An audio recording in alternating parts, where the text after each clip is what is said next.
എല്ലാവർക്കും നമസ്കാരം. എല്ലാവരും സുഖമായിരിക്കുന്നു എന്ന് വിശ്വസിക്കുന്നു. അപ്പോൾ ഞാൻ വന്നിരിക്കുന്ന പുതിയ വിഷയം എന്തെന്നാൽ, നമ്മളുടെ ഡേ ടു ഡേ ലൈഫിൽ നമുക്ക് എല്ലാ രീതിയിലുമുള്ള ബ്ലോക്കേജ്, അതായത് നല്ലൊരു ബന്ധം സ്ഥാപിക്കാൻ പറ്റാത്ത രീതിയിൽ റിലേഷൻഷിപ്പിലുള്ള ബ്ലോക്കേജ്, ഒരാളിൽ നിന്ന് ബ്രേക്കപ്പായി അടുത്തതിലേക്ക് പോകുമ്പോഴും അവിടെയും ആ ഒരു സെയിം മിസ്റ്റേക്ക് തന്നെ അറൈസ് ചെയ്തുകൊണ്ട് നല്ലൊരു ബന്ധം നമ്മൾക്ക് കിട്ടുന്നില്ല, അല്ലെങ്കിൽ ദാമ്പത്യ ബന്ധം, അല്ലെങ്കിൽ നമ്മളുടെ ഒരു കരിയർ വൈസ് നല്ല പഠിത്തം ഒക്കെ കഴിഞ്ഞ് എനിക്ക് ആ ഒരു പഠിച്ച യോഗ്യത അനുസരിച്ചുള്ള അനുയോജ്യമായിട്ടുള്ള ജോലി കിട്ടുന്നില്ല, അല്ലെങ്കിൽ നല്ല രീതിയിൽ ഒരു സ്വസ്ഥമായിട്ടുള്ളൊരു ജീവിതം ഇല്ലാത്ത ഒരവസ്ഥ, അല്ലെങ്കിൽ നമ്മൾക്ക് ആരോഗ്യപരമായിട്ട് ഒക്കെ ഒരുപാട് പ്രോബ്ലംസ് ഉള്ള ആ ഒരു രീതിക്ക് നമ്മളുടെ ഉള്ളിലുള്ള ആ ഒരു ബ്ലോക്കേജ്, അല്ലെങ്കിൽ പണം, ധനം, ആ ഒരു പ്രോസ്പെരിറ്റി ഒക്കെ നമുക്ക് കിട്ടാത്തൊരവസ്ഥ, അല്ലെങ്കിൽ പണം ഉണ്ടോ എന്ന് ചോദിച്ചാൽ നമുക്ക് പ്രോപ്പർട്ടി ഉണ്ട്, അല്ലെങ്കിൽ നമുക്ക് ഷോപ്സ് ഉണ്ട്, അങ്ങനത്തെ എല്ലാ കാര്യങ്ങളും ഉണ്ടെങ്കിലും അന്നേരത്തെ ഒരു ആവശ്യത്തിന് വേണ്ടിയിട്ട് നോക്കുമ്പോൾ ഇല്ല, അല്ലെങ്കിൽ പണം നമ്മളിലേക്ക് വരുന്നില്ല, എല്ലാ തരത്തിലും തടസ്സങ്ങൾ ഒക്കെ നിൽക്കുന്ന ആ ഒരു അവസ്ഥ, ആ ഒരു ബ്ലോക്കേജ് എല്ലാ രീതിയിലും നിങ്ങളുടെ ആ ഒരു എൻ്റയർ ലൈഫിൽ മാറിക്കിട്ടാൻ വേണ്ടിയിട്ട് നമ്മൾ ജീവിതത്തിൽ കുറച്ച് കാര്യങ്ങളിൽ ഒന്ന് അവെയറായിരിക്കണം. അപ്പോൾ അതിനെക്കുറിച്ചാണ് ഇന്നത്തെ വീഡിയോ. അപ്പോൾ അവിടെ നമ്മളുടെ ആ ഒരു ലൈഫ് ടൈമിൽ ഇത്തരത്തിലുള്ള ബ്ലോക്കേജ് ഏതൊക്കെയാണെന്ന് ചോദിച്ചാൽ, ഒന്നാമത്തേതെന്ന് പറഞ്ഞാൽ നമ്മളുടെ ഒരു ബ്ലഡ് ലൈൻ അല്ലെങ്കിൽ ആൻസിസ്ട്രൽ രീതിയിലൊക്കെയുള്ള ബ്ലോക്കേജ്. പിന്നെ രണ്ടാമത്തേത് എന്ന് പറഞ്ഞാൽ നമ്മളുടെ ആ ഒരു പാസ്റ്റ് ലൈഫിൽ ഉള്ള ആ ഒരു പലതരത്തിലുള്ള ട്രോമാസിലൂടെയൊക്കെ നമ്മൾ കടന്നു വന്നതുകൊണ്ട് ആ ഒരു ട്രോമാസ് എല്ലാം ഹീൽ ചെയ്യാതെ അടുത്ത ജന്മം എടുക്കുന്നത് കൊണ്ടുള്ള ആ ഒരു പ്രോബ്ലം. മൂന്നാമത്തെ ഒരു കാര്യം എന്ന് വെച്ച് കഴിഞ്ഞാൽ, കറണ്ട് ലൈഫിൽ നമുക്കുള്ള ഒരുപാട് പ്രശ്നങ്ങൾ, ട്രോമാസ് ഹിഡൻ ആയിട്ട് കിടക്കുന്ന ആ ഒരു രീതി, അല്ലെങ്കിൽ നമ്മളുടെ ആ ഒരു മാനറിസം ഒക്കെ.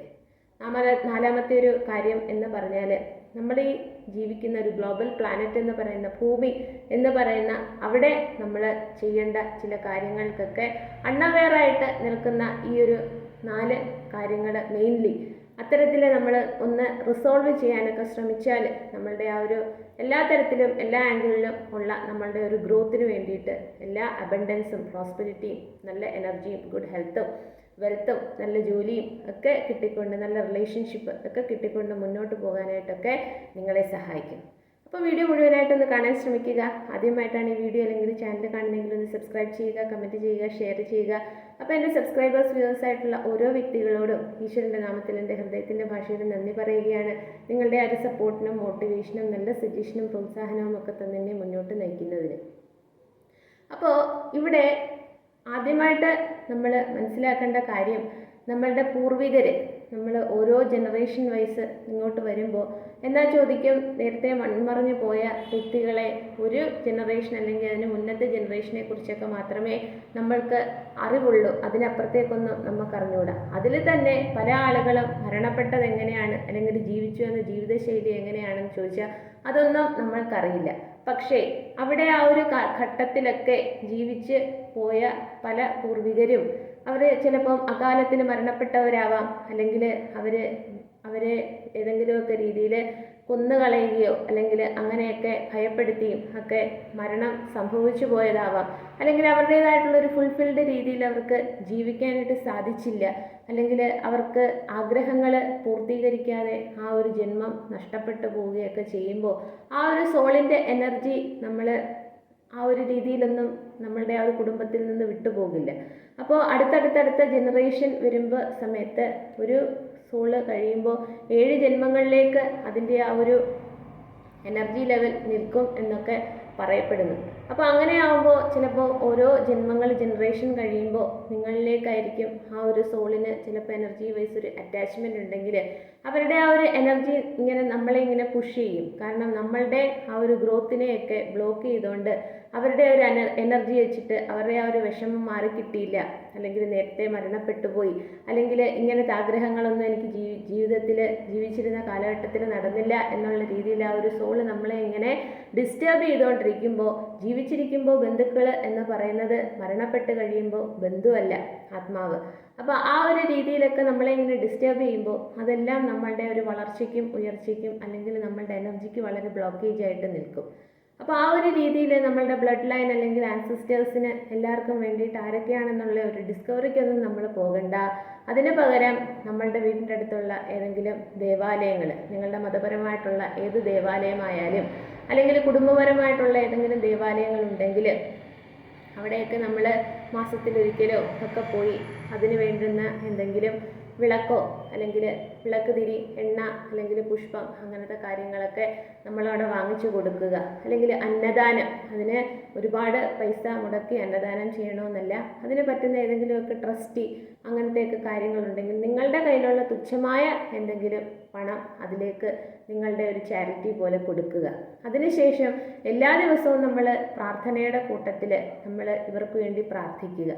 എന്നിട്ട് ഇത്തരത്തിൽ ഏതെങ്കിലുമൊക്കെ ആത്മാവ് നിങ്ങളുടെ പൂർവികരുടെ കൂട്ടത്തിൽ എന്തെങ്കിലും ദുഃഖം അനുഭവിച്ചുകൊണ്ട് അവരുടേതായിട്ടുള്ള ഒരു ലൈഫ് ടൈമിൽ അവർ കഴിഞ്ഞു പോയപ്പോൾ ഉണ്ടായ എന്തെങ്കിലും വേദനകളൊക്കെ അവർക്ക് ഉണ്ടായിരുന്നെങ്കിൽ നമ്മളുടെ ആ ഒരു പ്രപഞ്ച ശക്തിയോട് അവരുടെ ആ ഒരു വേദനകളെല്ലാം മാറ്റിക്കൊടുക്കണേ, അവരോട് ഫുർഗീവ് ചെയ്യണേ എന്നൊക്കെയുള്ള രീതിയിൽ അവരോട് നമ്മളും ക്ഷമിച്ചുകൊണ്ട് നമ്മളിലൂടെ ആ ഒരു ജനറേഷണൽ കഴ്സ് ആ ഒരു രീതിയിൽ അങ്ങ് മാറാൻ വേണ്ടിയിട്ട് നമ്മളൊരു നിമിത്തമായി അതിനും യൂണിവേഴ്സിനോട് വളരെയധികം, അല്ലെങ്കിൽ പ്രപഞ്ചശക്തിയോട്, അല്ലെങ്കിൽ നിങ്ങൾ വിശ്വസിക്കുന്ന ആ ഒരു ഈശ്വരീയ ചൈതന്യത്തിനോട് വളരെ ഗ്രേറ്റ്ഫുൾ ആയിക്കൊണ്ട് നമ്മൾ അവർക്ക് വേണ്ടിയിട്ട് പ്രാർത്ഥിക്കുക. അങ്ങനെ നമ്മൾ പ്രാർത്ഥിക്കുമ്പോൾ അവരുടെ ആ ഒരു വേദന, ആ ഒരു സോൾ ലെവലിൽ ആ ഒരു ആൻസിസ്റ്ററിൻ്റെ ആ ഒരു വേദനയെല്ലാം വളരെയധികം ഹീലായതിന് ശേഷം ആ ഒരു നാണയം തിരിയുന്നത് പോലെ അവർ നിങ്ങളിൽ നിന്ന് ആ ഒരു എനർജി ബ്ലോക്കേജ് മാറുക മാത്രമല്ല, പിന്നെ ആ ഒരു ആൻസിസ്ട്രൽ ലൈനിലുള്ള അവരുടെ ആ ഒരു സോൾ ലെവലിൽ അവരിൽ നിന്നുള്ള ഒരുപാട് ബ്ലെസ്സിങ്സ്, അവരുടെ ഒരു ഡിവൈൻ പ്രൊട്ടക്ഷൻ ഒക്കെ നിങ്ങൾക്ക് എപ്പോഴും ഉണ്ടാവും. എവിടെ പോയാലും അവർ നിങ്ങളുടെ ഒരു കുഞ്ഞാണ് എന്നൊക്കെയുള്ള രീതിയിൽ ആ ഒരു പ്രൊട്ടക്ഷൻ കിട്ടുകയും നിങ്ങൾക്ക് ഒരുപാട് ബ്ലെസ്സിങ്സ്, അല്ലെങ്കിൽ നിങ്ങളുടെ ഉള്ളിലുള്ള നിങ്ങളുടെ ഗ്രോത്തിന് വേണ്ടിയിട്ടുള്ള എല്ലാ ബ്ലോക്കേജസും മാറാൻ അത് സഹായിക്കും. ഇനി രണ്ടാമത് പറഞ്ഞതെന്ന് വെച്ച് കഴിഞ്ഞാൽ പാസ്റ്റ് ലൈഫിൽ ഉള്ള നമ്മളുടെ ആ ഒരു അൺഹീൽഡ് ഇഷ്യൂസ്. പാസ്റ്റ് ലൈഫ് എന്ന് പറയുമ്പോൾ നമുക്കറിയാം, നാം ഓരോരുത്തരും സോൾ ലെവൽ എനർജിയാണ്. അപ്പോൾ അതിങ്ങനെ ഉടുപ്പ് മാറുന്ന കണക്ക് ഒരു ജന്മത്തിൽ നിന്ന് അടുത്ത ജന്മത്തിലേക്ക് പോകുമ്പോൾ ഒരു ലൈഫ് ടൈമിൽ ആ ഒരു ആത്മാവ് ശരീരം പേറി നിൽക്കുന്ന ആ ഒരു സമയത്ത് ആ ഒരു ജീവിതത്തിൽ എന്തെല്ലാം പ്രശ്നങ്ങളിലൂടെയൊക്കെ കടന്നു പോകുന്നുണ്ടോ ആ അൺഹീൽഡ് ആയിട്ടുള്ള ഇഷ്യൂസ് എല്ലാം അടുത്ത ജന്മത്തിലേക്ക് വരുമ്പോൾ അവിടെ റിസോൾവ് ചെയ്യാതെ അതിങ്ങനെ പുഴ ഒഴുകുമ്പോൾ അതിനകത്തൂടെ കാടും പടലും തടിയും കല്ലും ചെടിയും എല്ലാം വഹിച്ചുകൊണ്ട് എക്കലിങ്ങനെ ഒഴുകി ഒഴുകി പോകുന്നത് പോലെ ഇത്രയും ആ ഒരു ട്രോമ ബാഗേജും കൊണ്ടാണ് അത് ആ സോള് അടുത്തടുത്ത ജന്മം എടുക്കുന്നത്. അപ്പോൾ അതിൻ്റേതായിട്ടുള്ള രീതിയിൽ നമ്മളുടെ ആ ഒരു എൻ്റയർ ലൈഫ് ഒരു ലൈഫ് ടൈമിൽ എടുത്ത് നോക്കിക്കഴിഞ്ഞാൽ ചിലർക്ക് റിലേഷൻഷിപ്പിൻ്റെ കാര്യത്തിൽ എങ്ങനെയൊക്കെ ഫിക്സ് ചെയ്യാൻ ശ്രമിച്ചാലും എത്ര പേരുമായിട്ട് നമ്മൾ ഡീൽ ചെയ്താലും അതെല്ലാം ചെന്ന് നിൽക്കുന്ന ഒരേ പ്രശ്നത്തിൽ, അല്ലെങ്കിൽ ദാമ്പത്യമായിട്ട് നമ്മൾ കുടുംബ ജീവിതം അല്ലെങ്കിൽ ഫാമിലി ലൈഫ് അങ്ങോട്ട് സ്റ്റാർട്ട് ചെയ്യുമ്പോൾ നമ്മളുടെ ഉള്ളിലുള്ള ആഗ്രഹം എന്താണോ അത് നടക്കാതെ ഇരിക്കുന്ന രീതിയിലുള്ള ഒരുപാട് പ്രശ്നങ്ങൾ, അല്ലെങ്കിൽ നമുക്ക് പണം എന്ന് പറയുന്നത് നമ്മളിലേക്ക് എത്തുന്നില്ല, എവിടേക്കോ നിന്ന് സ്റ്റക്കായി നിന്നിട്ട് നമ്മളിതിൻ്റെ ഇടയ്ക്ക് ഒരു സഫോക്കേറ്റിംഗ് ആയിട്ടുള്ള ഒരു രീതിയിൽ നിൽക്കുന്ന ആ ഒരു അവസ്ഥ, ഇതെല്ലാം എന്ന് പറയുമ്പോൾ നമ്മളുടെ കഴിഞ്ഞു പോയ ജന്മങ്ങളിൽ ഉള്ള ആ ഒരു ഇഷ്യൂ ഒരു അൺഹീൽഡ് ആയിട്ട് ഇങ്ങനെ നിൽക്കുന്നത് കൊണ്ടാണ്.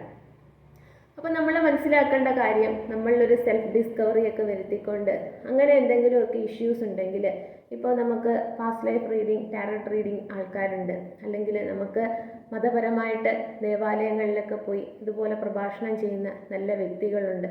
അപ്പോൾ അവരുമായിട്ടൊക്കെ കുറച്ച് സംസാരിച്ച്, അല്ലെങ്കിൽ നിങ്ങളൊന്ന് വിളക്ക് കത്തിച്ച് വെച്ചുകൊണ്ട് എൻ്റെ ഒരു പൂർവ്വജന്മത്തിൽ എന്തെങ്കിലുമൊക്കെ അറിഞ്ഞോ അറിയാതെയൊക്കെ ചെയ്തു പോയ കർമ്മങ്ങൾ, അതിൻ്റേതായിട്ടുള്ള എന്തെങ്കിലുമൊക്കെ വേദനകൾ, അല്ലെങ്കിൽ ട്രോമ ബേസ്ഡ് ആ ഒരു രീതിയൊക്കെ ഉണ്ടെങ്കിൽ അതെല്ലാം ഹീല് ചെയ്ത് തരണേ എന്നൊക്കെയുള്ള രീതിയിൽ നമ്മൾ ഈശ്വരനെ സങ്കല്പിച്ചുകൊണ്ട് ആ ഒരു വിളക്ക് അല്ലെങ്കിൽ ഒരു മെഴുകുതിരിയൊക്കെ കത്തിച്ച് വെച്ച് അതിനോട് നമ്മൾ പ്രാർത്ഥിക്കുക. അല്ലെങ്കിൽ നിങ്ങളൊരു വെള്ള പേപ്പറിൽ എഴുതുക, എനിക്കെന്താണ് കഴിഞ്ഞ ജന്മത്തിലൊക്കെ ഞാൻ ആരായിരുന്നു എന്ന് എനിക്ക് അറിഞ്ഞുകൂടാ.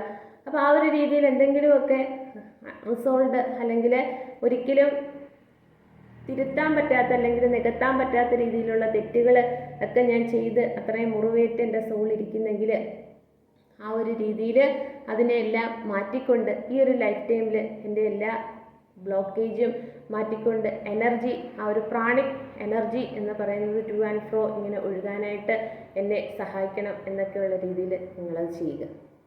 ഇനി മൂന്നാമതായിട്ട് പറയുന്നതെന്ന് വെച്ച് കഴിഞ്ഞാൽ നമ്മളുടെ കറണ്ട് ലൈഫിൽ എന്ന് പറയുമ്പോൾ നമ്മൾ ജനിച്ച് വീഴുന്ന കാലം മുതൽ നമ്മളുടെ ഓരോ ആ ഒരു ഏജിൻ്റെ രീതിയിലുള്ള നമ്മളുടെ ആ ഒരു ഡെവലപ്മെൻറ്റ്സ് വരുന്ന സമയത്ത് അതിനൊരുപാട് ആ ഒരു ഫാക്ടേഴ്സ് ഉണ്ട് നമ്മളുടെ ആ ഒരു സ്വഭാവത്തിനെ രൂപീകരിച്ചെടുക്കുന്നതിൽ. അതിൽ നമ്മൾ ഏറ്റവും പ്രിയപ്പെട്ടതെന്ന് കാണുന്നത് നമ്മളുടെ പേരൻസാണ്, അല്ലെങ്കിൽ നമ്മളുടെ ബന്ധുക്കളാണ്, അല്ലെങ്കിൽ നമ്മുടെ കൂട്ടുകാർ, അല്ലെങ്കിൽ ടീച്ചേഴ്സ്, അങ്ങനെ പല രീതിയിൽ, അല്ലെങ്കിൽ നമ്മുടെ സൊസൈറ്റി, നമ്മളുടെ തൊട്ട് അയൽവക്കത്തൊക്കെ താമസിക്കുന്ന ആളുകൾ, അങ്ങനെ പല തരത്തിലുള്ള പല അനുഭവങ്ങളിലൂടെ കടന്നു പോയിക്കൊണ്ടാണ് നമ്മളുടെ ആ ഒരു സ്വഭാവത്തിൻ്റെ രൂപീകരണം ഉണ്ടാകുന്നത്.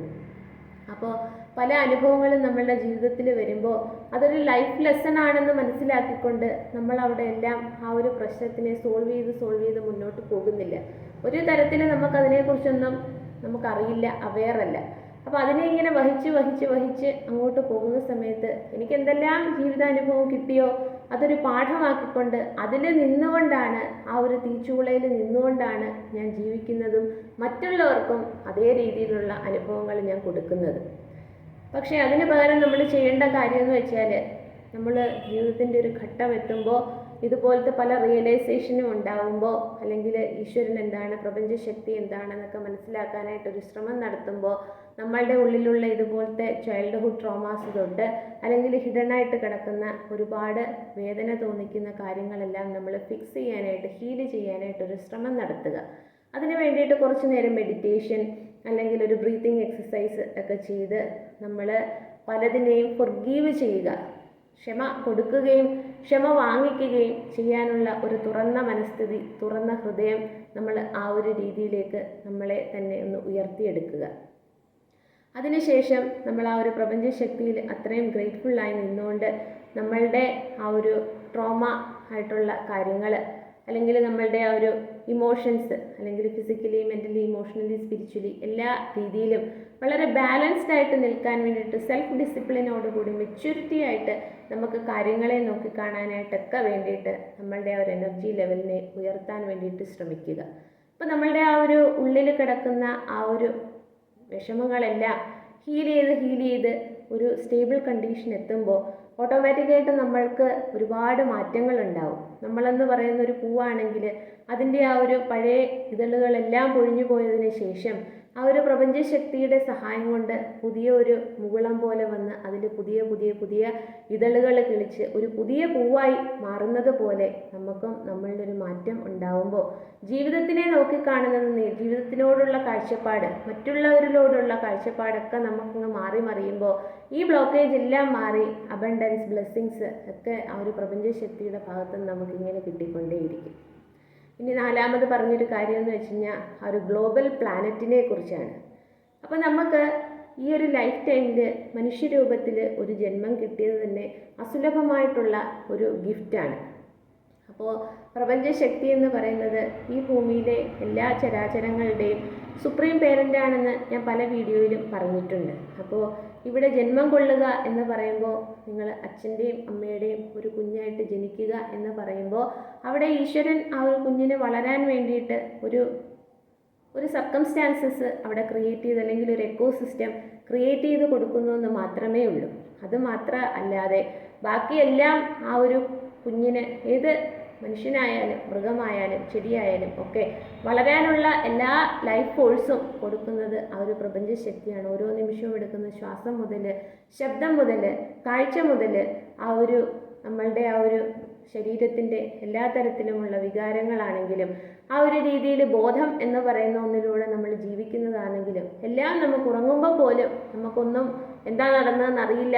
പക്ഷേ നമ്മൾ ഉണരുന്നത് പുതിയ ഒരു ദിവസത്തിൽ ഒരു പുതിയ വ്യക്തിയായിട്ടൊക്കെ ആണെങ്കിൽ നമുക്ക് വേണ്ടുന്ന കാര്യങ്ങളെല്ലാം നമുക്ക് പ്രൊവൈഡ് ചെയ്ത് തരുന്ന ആ ഒരു ഭൂമി എന്ന് പറയുന്ന ഭൂമി മാതാവിനെ നമ്മൾ പ്രാർത്ഥിക്കുകയും പൂജിക്കുകയും ചെയ്തുകൊണ്ട് വളരെ ഗ്രൗണ്ടഡ് ആയിട്ട് നമ്മൾ നിൽക്കുക.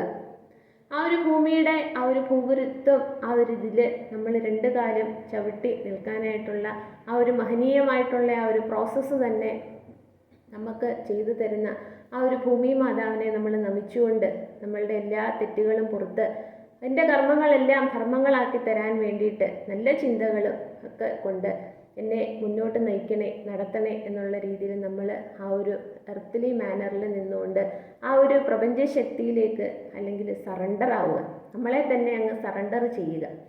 ആ ഒരു രീതിയിൽ സറണ്ടറിങ്ങിലേക്ക് വരുന്ന സമയത്ത് നമുക്ക് നമ്മളുടെ ഈഗോ ഡെത്തൊക്കെ സംഭവിച്ചിട്ട് നമ്മളൊരു പുതിയ വ്യക്തിയായി മാറുമ്പോൾ നമുക്കൊന്ന് എന്തിനാണ് ഈ ഭൂമിയിലേക്ക് വന്നതെന്നോ എന്താണ് എൻ്റെ ഈ ഭൂമിയിൽ ഈ ഒരു ജന്മത്തിലുള്ള ദൗത്യമെന്നോ ഒന്നും അറിയത്തില്ലെങ്കിൽ ആ ഒരു ശക്തി നമ്മളെ ഇങ്ങനെ ഒരു പോയിന്റർ പോലെ ഗൈഡ് ചെയ്തുകൊണ്ട് പൊക്കോളും.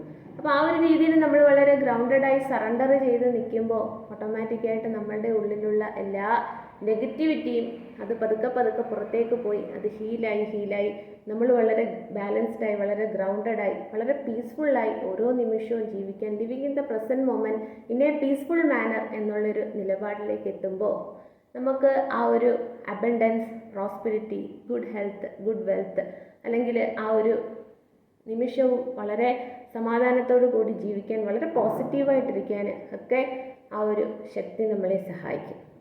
അപ്പോൾ ഇത്തരത്തിലുള്ള നിങ്ങളുടെ ഉള്ളിലുള്ള ആ ഒരു ബ്ലോക്കേജൊക്കെ മാറാൻ വേണ്ടിയിട്ട് ഈ വക കാര്യങ്ങൾ ഒന്ന് കേട്ട് മനസ്സിലാക്കി അതിന് വേണ്ടിയിട്ടുള്ള കാര്യങ്ങൾ ചെയ്യുക. അപ്പോൾ ഈ അറിവ് മറ്റുള്ളവർക്ക് കൂടി ഒന്ന് പറഞ്ഞു കൊടുക്കുക, പകർന്നു കൊടുക്കുക. കൂടുതൽ ആൾക്കാർ എൻ്റെ ചാനലൊന്ന് സബ്സ്ക്രൈബ് ചെയ്യുക, കമൻറ്റ് ചെയ്യുക, ഷെയർ ചെയ്യുക. എല്ലാവർക്കും ഒരിക്കൽ കൂടി നന്ദി.